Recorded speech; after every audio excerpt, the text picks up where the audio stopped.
तीन पंचवर्षीय मोदी जीत गईले। सुन तो हम बताओ थे पहले उनका इतिहास सुन ले हम का कहते ध्यान से सुन। तीन पंचवर्षीय मोदी जीत गईले देशवा को भइले सुधार। अरे कोटा को फ्री में राशन बटवावे लगले हो योगी जीवन के सरकार।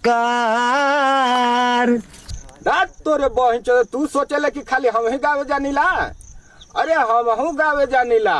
सुन घर पहले के रोगी रोवत रहे घर में देशवा को कैले उपकार। सुविधा एम्बुलेंस के ले आइल बाड़े हो अखिलेश सरकार। सुविधा एम्बुलेंस के लिए आइल बाड़े हो अखिलेश सरकार। हमार सरकार आज भी तोर सरकार से बड़ा काम कैले है। ओकर कभी भी सुतल जागल रात दिन कभी भी फोन करके आजमा के देख ले कि तुरंत तोरे दुआरी पर आई या उठा के ले जाके हॉस्पिटल सुई दवाई कराई।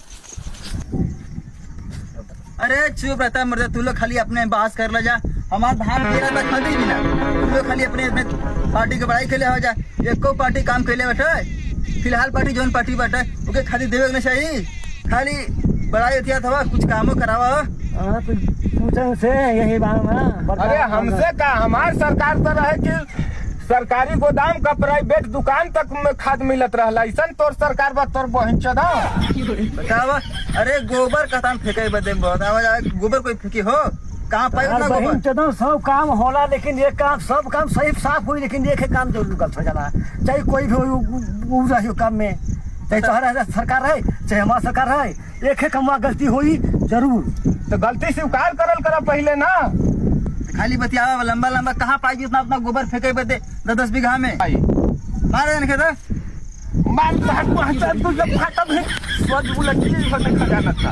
ये तहार तो हमके मारे तू बहिच ना तो बहिच तो बहिच तू ज्यादा गुंडा बने था। हम कहिए से बाहर ले था हमार गोदा पारी पटकले रहेंगे ठठरी टूटा रहा लेदा पारी पटक तो करे जो टूट जाई। हां विजय भाजपा का सरकार है भाजपा का।